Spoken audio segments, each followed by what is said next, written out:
Hi, I'm Mark. Welcome back to Photo Paint Fabrication. Well, as you can see behind me, we're back on Project Ruby. I've got the front seat in, and the reason for that is because we're going to be installing the front seat belts. Now, last video we put in the rear retractable shoulder belts, and this video we're going to install the fronts. Now, seat belts are very serious. Just the lap belts that came in these old cars, I mean, they did hold you in somewhat, but a good shoulder belt restraint system is going to be that much better. So I want to take this very seriously, just like I did the rears, do a lot of thinking, make sure everything's anchored properly and everything's going to work properly if by chance you do get in an accident. So we're gonna go through this methodically, do a lot of thinking, and keep safety in mind the whole time. So I'm gonna go ahead and jump in the car, I'll bring you with me, and we're gonna take a look at some of the hurdles we have to overcome to get this installed, and then kind of some of the ideas I have for kind of making this work so it's nice and comfortable too.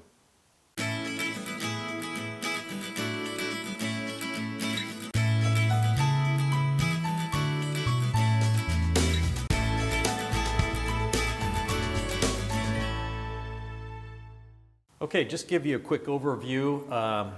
So we have to mount this portion, which I don't know what to call it. We'll call it the seat belt pulley, I guess. And it's going to be mounted right here, right above the post.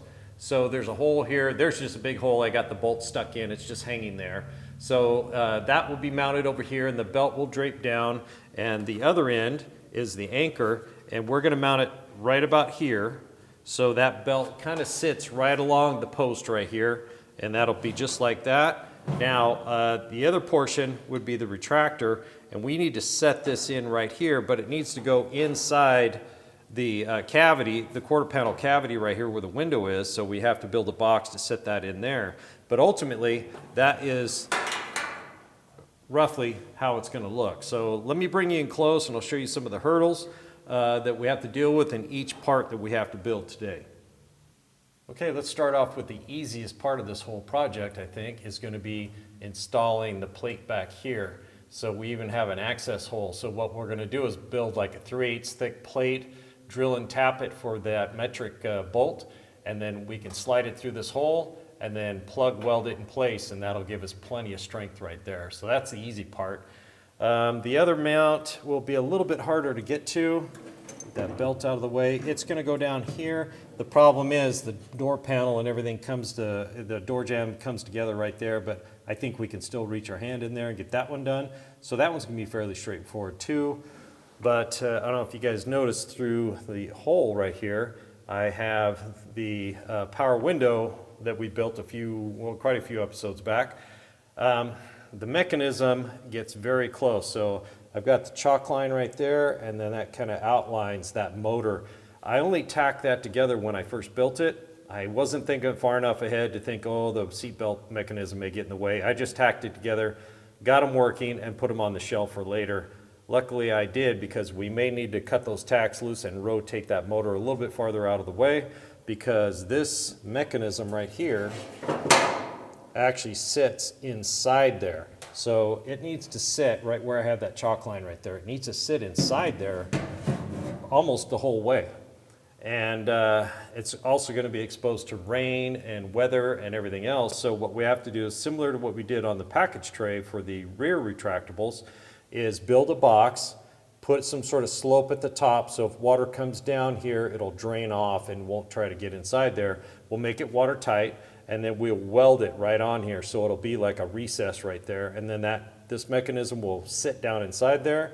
It'll bolt and anchor on the bottom. It'll be perfectly vertical. Now remember, you have to reinstall these in the same orientation they were out of the donor car. Now, if you turn this any which way, it locks up. It has to be vertical. That's the way they're designed, because if the car starts to roll over or something happens or inertial forces, the seat belts lock, right? And that's what you want. And if you pull on them too fast, they lock. That's the whole idea. So there's a lot of features on these late model retractable seat belts that you have to be aware of. And while we're on that subject, let's move over to the welding bench. We need to talk a little bit about safety. Okay guys, I'm not going to spend a lot of time on this, but I do feel like I need to address it. Now, when I do stuff on this channel, I'm taking my own personal risk. When you guys do stuff in your shop, your garage, whatever, you're taking your own risk as well. So I want to make sure you're educated and just don't blindly do what I do. Take your time and do what's at your own comfort level. Now these seat belts are out of a late model car. This is out of a 2006, 2007, not that late, because you can tell these are fairly old compared to brand new cars, but they still have a lot of technology in them you need to be aware of. So as far as I know, this is a pre-tensioning system right here. All right, and what happens is part of the airbag system, this will actually fire. There's an explosive charge right in here, and it will fire, and there's ball bearings in here that actually pull the seat belt back and pull you back into the seat just before impact. Now, you can't go messing around with this thing. If it blows up, it's going to hurt you or kill you, right? There are warnings on these seat belts that say there's an explosive charge in here. So make sure you figure out what you're doing, and and like this, I can just mount this in there and just leave that there. It's not a problem, if I don't mess with it, right? Don't put power to the terminals, don't do anything, just leave it alone. The seat belt will work fine. But the problem is on this particular install, this piece is kind of in my way. So I had to do a lot of research and figure out, can I cut that off safely? Well, if I come far enough away from the explosive charge and cut it, like you can see I've done on this one here, it was safe, all right? But that was my personal choice to do some sketchy stuff. You guys have to know what you're willing to do, and if it's too risky, don't do it. By all means, just say, well, Mark did it, I can get away with it. You have to make your own choice. Now, you can look over here.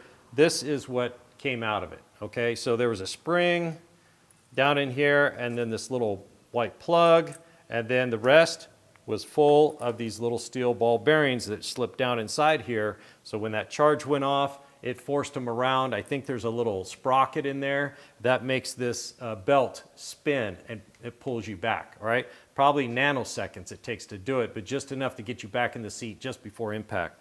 So, and really, if you guys are working with late model stuff, if there's a yellow plug on the end of the wire, that means airbag system, okay? Always know that. No matter where you are in the car, if there's a yellow plug, I don't care if it's by the bumper, it's by the rear bumper, it's by your seat belts, steering wheel, it doesn't matter. That means airbag system, so be super cautious around it. In this case, I chose to cut these off. I mean, I really don't want you guys taking any unneeded risks, so just be very cautious, all right? All right, PSA is over. Let's get back to work. Okay, so I spent a few minutes kind of mocking this up. I did drill a hole down there to poke that bolt in and put a nut on the back side. I have the retractor kind of vice grip clamped. It's supposed to set inside there, but this is good enough for testing. And I've got some baling wire up there holding that bolt up there. So it'll go up higher, obviously, but we are just doing some testing right now. So that's what it looks like right here. So let's go on the outside and take a look at it, and then we're going to jump in the seat and test it out. Coming in from the side here, you can definitely see the belt right there. It's not completely hidden behind the post. That retractor will move forward a little bit, and of course that piece won't be hanging down, it'll be up and forward, so we'll see less of the belt. And there'll be trim on here, moldings, and the window will probably be tinted, so it's not going to be super visible, but you will see it, if you really look. And coming in this way, you can see the belt kind of drapes down at an angle right here. That's almost, really unavoidable. When this goes up and in over here, that gap will get smaller, definitely, but it will still sit like that a little bit. Not much I can do about that. Now you guys see this piece right here. Now I've seen those on other cars, and I never see the seat belt draped through it. They're just, empty. And I kind of know why, because now this is off the G5. I don't know if the GTO actually had those or not, and it doesn't even fit. I had to put it in one hole, and the other hole for the headrest doesn't fit, so I zip tied it on there. I just did a little testing with it, and it's no good. I mean, I don't like it. So I think I'm gonna cut that off, and we're gonna test it without it. If I find a set maybe off a different kind of car that makes it look like it'll hold it right here, maybe we'll consider it, but as of right now, I don't think we're going to use them. But it's looking pretty good. Let me go ahead and I've got the seat set right where it belongs, where I'm comfortable. So let's go ahead and put the camera down and then do a little testing, see if it lands right across my lap and right across my shoulder. All right, let's give this thing a test.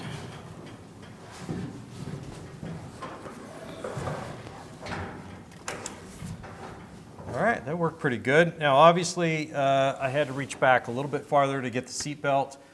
Sometimes you'll just grab it with this hand, but I don't think that's going to be an option here. But it's laying perfectly across my lap and really nice across my shoulder. I think once it goes up into the normal position for the seatbelt pulley or whatever we're going to call it, it's going to put it just in the perfect spot. So really happy the way this is working out.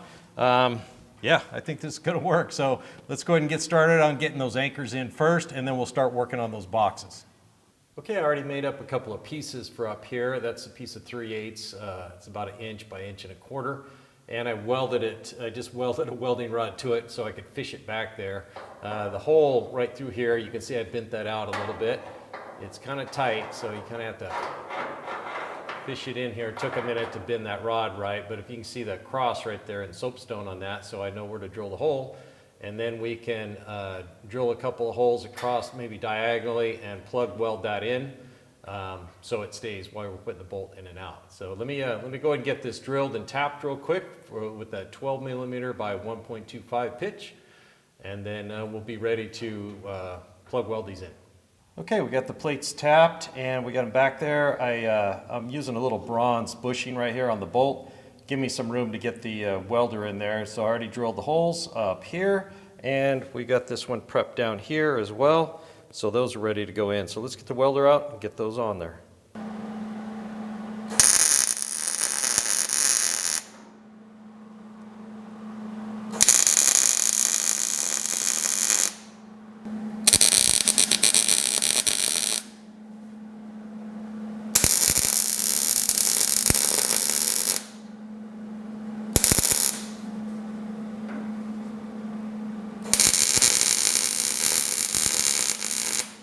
All right, got them all welded, and if I did this right,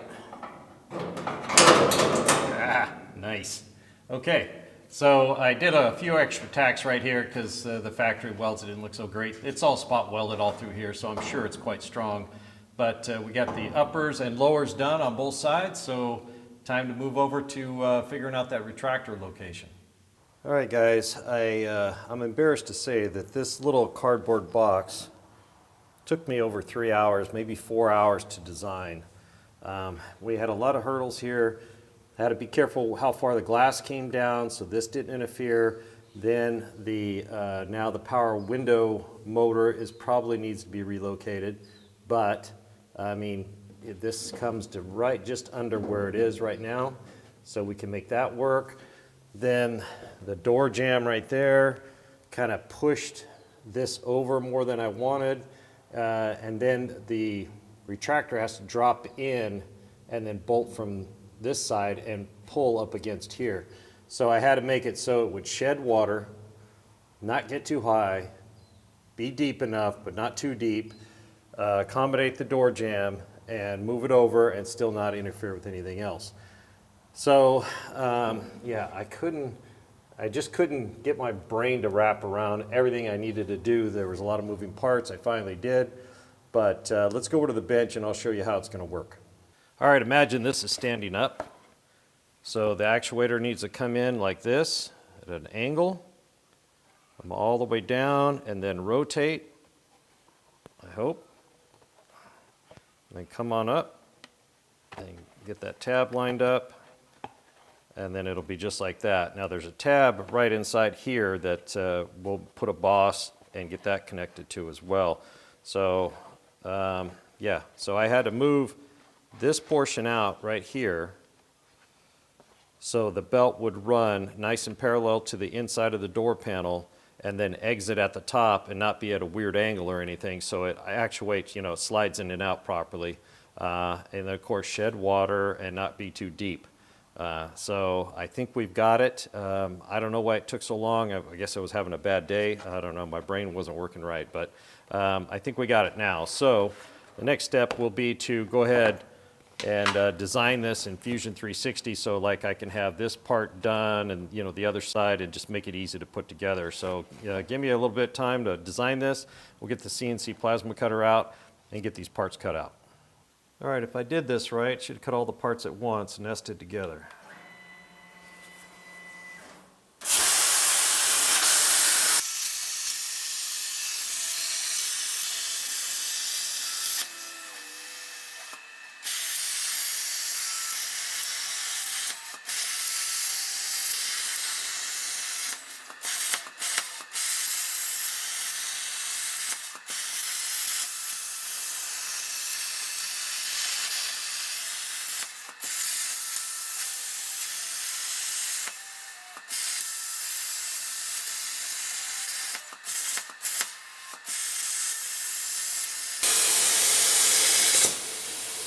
right, all cut, and really nice cuts. I got the settings just right for this one.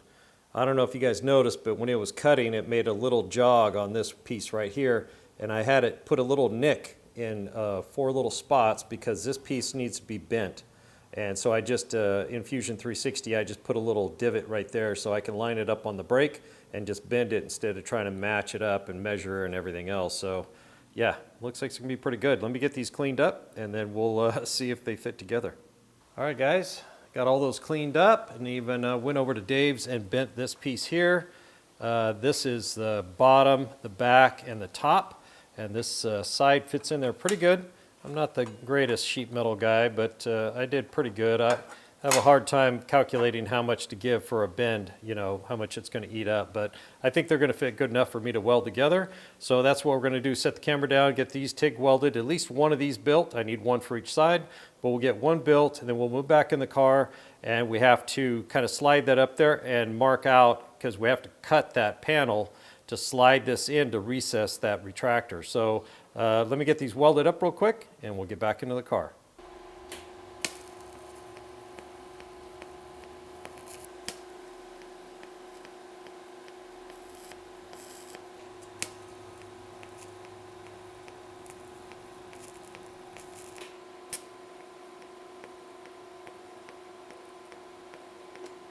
All right, guys, so we got that tacked together, and I was about to do something stupid like weld it all together before I even know how it's going to fit inside here. I mean, there could be something sticking out in there that maybe I need to cut a corner back or something, and then I'd have to undo all my welding. So basically, you can see my witness marks right here. This is kind of the edge of the quarter panel, the farthest we can go forward.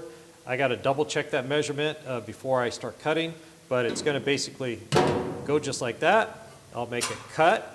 I'll make a cut, and then we'll make a cut up here somewhere, but not to the full height. And then we'll make a cut on the bottom, pull that piece out.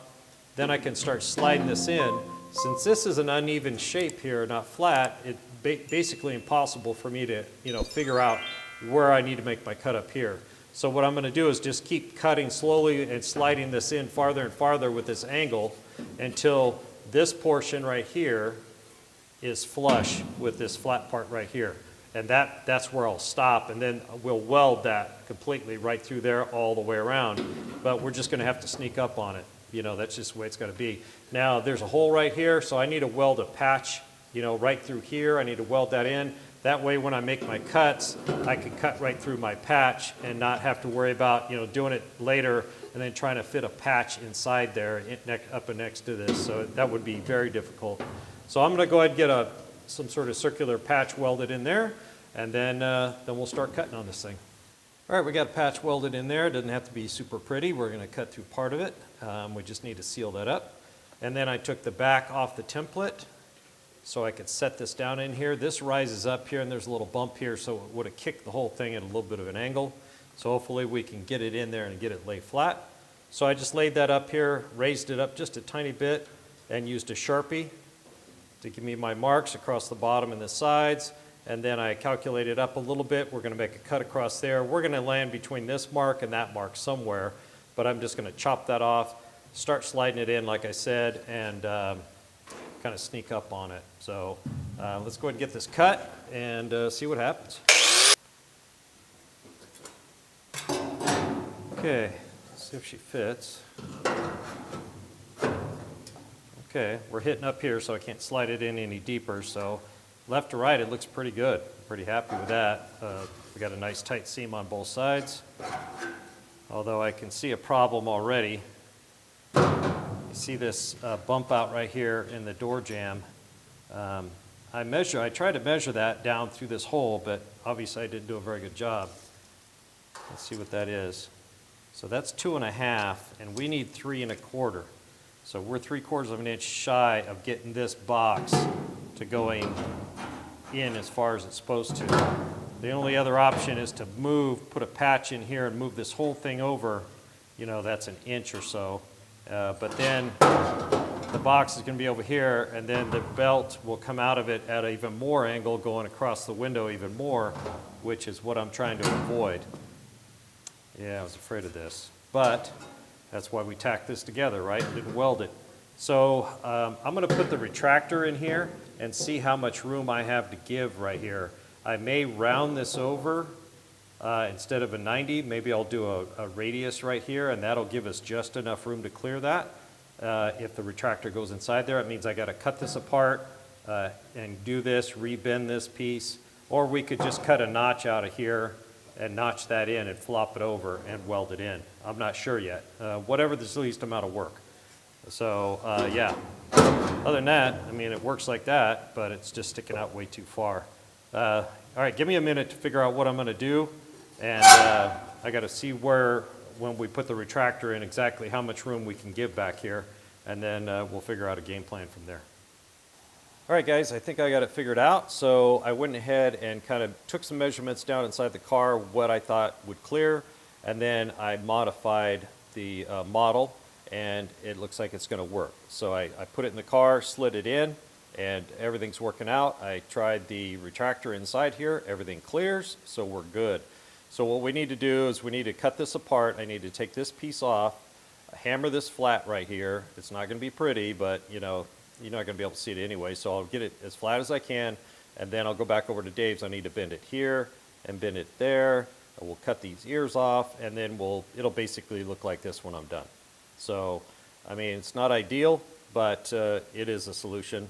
And just have to, you know, take this thing apart, straighten it out. Okay, where were we? I got it done. So it's just tacked together just in case, and I actually cut a little bit more right here.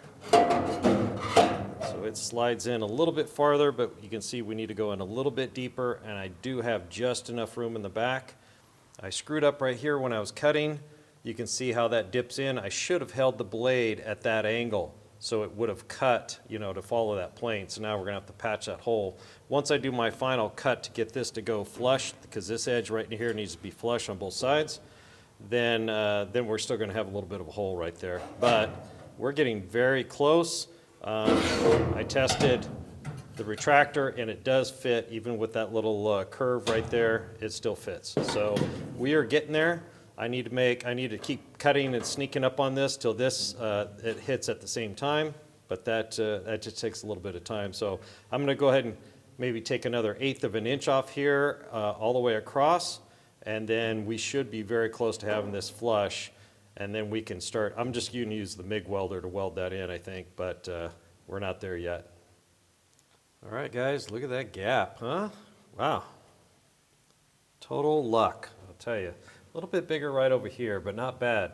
So what I did was I welded that piece back in, and then I held the blade at the right angle and cut it. So now that's perfect in there. So next step is to run a Sharpie down through here and draw that shape, and then go ahead and take this off and cut it.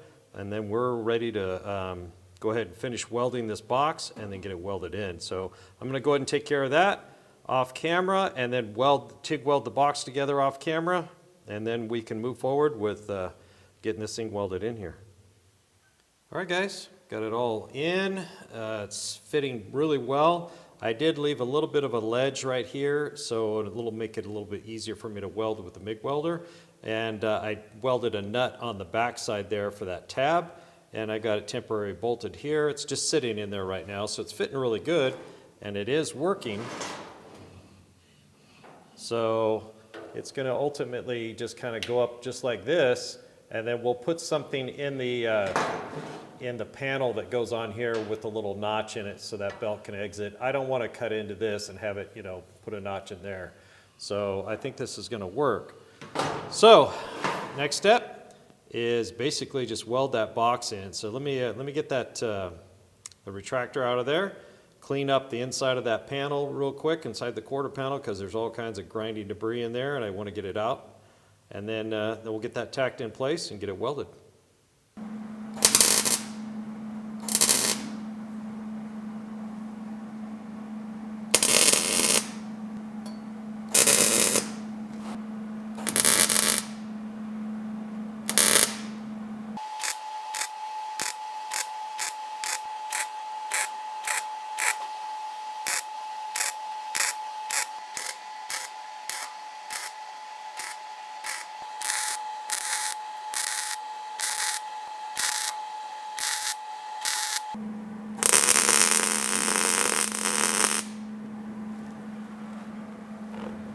Okay, not the prettiest welds in the world, but they'll hold. Now we just need to grind all this nice and smooth so it looks pretty and it doesn't catch on the belt or anything else we have in here. Let me take care of that off camera and we'll take a look at it. All right, got that welded in and all ground up nice and clean. Got the other side done.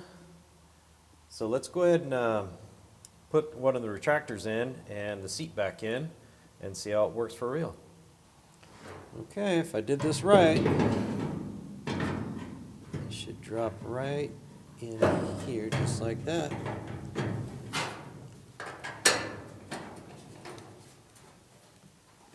Perfect. Just got to put the bolt in there and we're good to go. Okay, we got everything in. It's just not run in all the way. That bolt is really long and I can't run it in all the way. It may put a dimple on the outside of the car and I don't want to do that. It needs to be cut down, but I don't know what to cut it down yet since we don't have the headliner. So it's sticking out, you know, way farther than it would normally. So figure that in to be about 2 inches in. That one about 1 inch farther. So you just have to imagine what it's going to be like. So let me go ahead and jump in and try it out. All right, be glad to wrap this one up. What a day. All right, it's a little reach back there and get it, but we know that when we did the mock-up. But other than that, it's fitting really good. Everything seems to be working just like it's supposed to. Really happy to get this done. That gets us that much closer to getting some epoxy on Ruby. But that pretty much wraps up this video. Thanks for joining me here at Foothill Paint Fabrication. Don't forget to hit the like and subscribe button if you haven't already. Mash that bell and drop me a comment. I'd love to hear from you. We'll see you on the next one.